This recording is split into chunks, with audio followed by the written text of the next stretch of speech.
मुझे ऐसा लग रहा है कि आप लोग सब तैयार होंगे। जिन लोगों का 20 करोड़ रुपए से ज्यादा का टर्नओवर होगा, वो लोग अपना रेडी होंगे 1 अप्रैल 2022 से ई इनवॉइस करने के लिए जीएसटी में। याद है आपको, फर्स्ट बाय 2022 जीएसटी का एक नोटिफिकेशन आया था।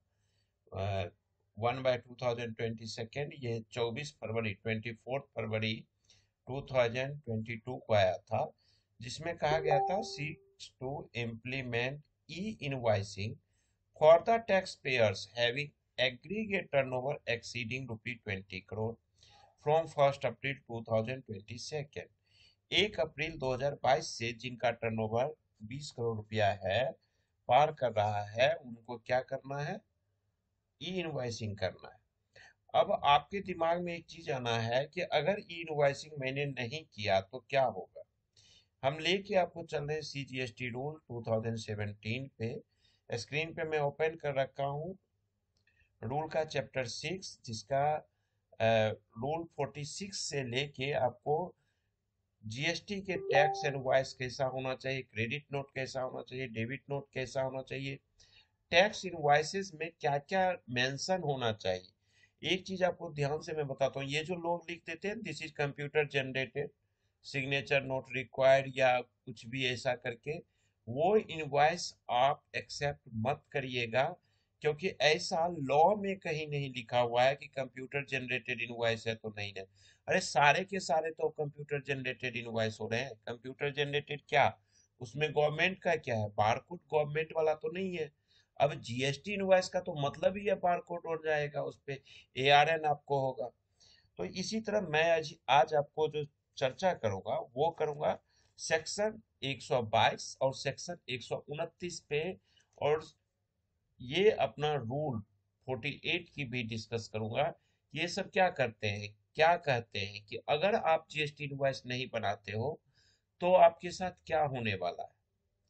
जी, जीएसटी ई इनवॉइस नहीं बनाते हो तो मतलब क्या पेनल्टी है, वो सारा प्रोसेस हम देखेंगे। तो सबसे पहले आइए रूल 48 एक बार हम रीड कर लेते हैं कि अगर आप ई इनवॉइस नहीं देते हैं तो क्या होगा। सबसे पहले देखिए 48 रूल कहता है कि मैनर ऑफ इशूइंग इनवॉइस। क्या रूल है, क्या मैनर है ई इनवॉइस इशू करने का। इसका इस रूल का सब रूल 4 कहेगा आपको इसमें कि this invoice shall be prepared by such class of registered persons as may be notified by the government on the recommendations of the council by including such particulars contained in form GST-INV 01 after obtaining an invoice reference number IRN by uploading information contained there on the common goods and services tax electronic portal in such manner and subject to such conditions or restrictions as may be specified in the notification।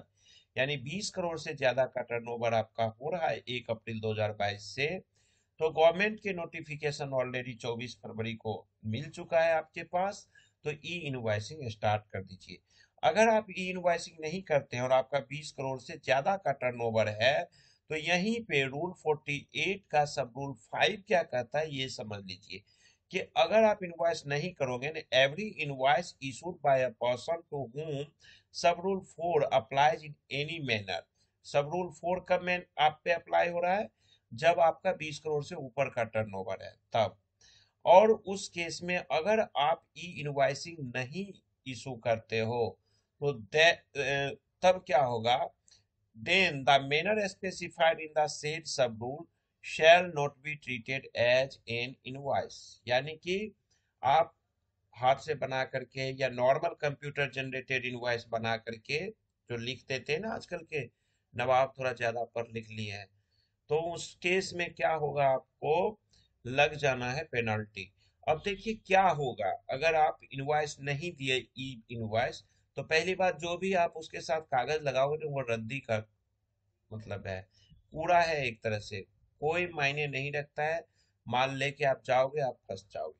इसके लिए एक बार आप देख लीजिए CGST act का section 122, section 122 ये कहता है, ये चैप्टर है 19 ऑफेंसेस एंड पेनल्टीज। क्या होता है, मतलब आपने क्या गुनाह किया है। ऑफेंस मतलब क्या, आपने जो गुनाह करोगे ना, बिल ना बना के, ई इनवॉइस बना के, बिना इनवॉइस बना के, मतलब तो आपको, ये तो आपका ऑफेंस हो गया। अब क्या होगा आपके साथ, सलूक क्या किया जाएगा, उस चीज को समझिए। Section 122 sub section first, section 122 sub section first, clause first उसमें कहता है कि सप्लाइज एनी गुड्स और सर्विसेज और both without issue of any invoice और इशू एन इनकरेक्ट और false invoice with regard to any such supply. कहता है कि अगर आप कोई भी गुड्स या सर्विस या दोनों बिना इनवॉइस के बेचते हो, या इनवॉइस तो बनाते हो लेकिन फॉल्स इनवॉइस बनाते हो, गलत इनवॉइस बना देते हो, तो उस पे क्या पेनल्टी है वो समझ लीजिए।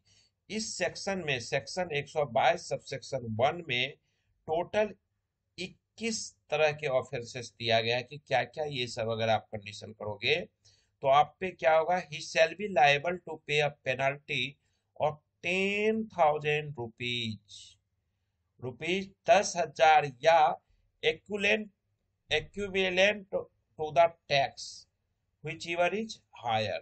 यानी कि या तो रुपया 10,000 या जो बिल पे जो टैक्स बनेगा, उसका जो एसेसेबल वैल्यू होगा उस पे जो टैक्स बनेगा, इस दोनों में जो सबसे ज्यादा होगा वो अमाउंट आपको पे करना पड़ेगा। ये आपके ऊपर लग जाना। तो कितना टफ हो गया, यानी कि आपने बिल बनाया लेकिन ई इनवॉइस नहीं बनाया, ई बिल नहीं किया, तो वो आपको माना ही नहीं जाएगा बिल है। ये रूल 5, सब रूल 5 कर दिया 4848 का। सब रूल 5 कि भैया अगर सब रूल 4 के अनुसार नहीं बनाए 20 करोड़ ऊपर होने पे तो तुम्हारा ये खत्म है, बेकार है। कहा ठीक है भाई, मान लिया। अब आपको 10,000 रुपये या टैक्स अमाउंट जो भी हायर होगा वो लगेगा। अब इसके साथ ही एक सेक्शन 129 है कि अगर आपके साथ ये केस हो जाता है, अगर गाड़ी घोड़ा आपकी पकड़ी गई, तो यहाँ पे एक चीज और है कि आपका detention, seizure and release of goods and conveyance in transit. अगर आपकी गाड़ी पकड़ी जाती है तो सेक्शन 129 भी आपको लग जाएगा। और यहाँ पे अलग प्रोविजन है इस सब का। अगर आपकी गाड़ी मतलब इन ट्रांजिट पकड़ी जाती है तो आपकी गाड़ी भी सीजर हो जाएगा। माल का भी ये सारा प्रोविजन आपको देखना पड़ेगा, एक बार रीड करना पड़ेगा आपको कि क्या दिक्कतें हो सकती है, कैसे क्या दिक्कतें होंगी।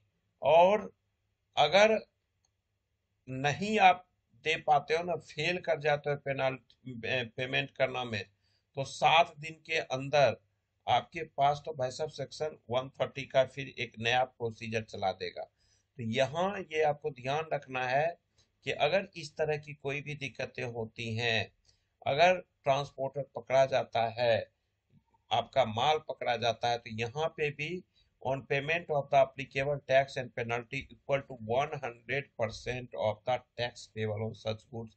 मतलब ये ना अलग अलग दिए हैं कि किसी केस में 100% है, किसी में 200 है, किसी में 25,000 रुपीज देखिए यहाँ पे किया हुआ है।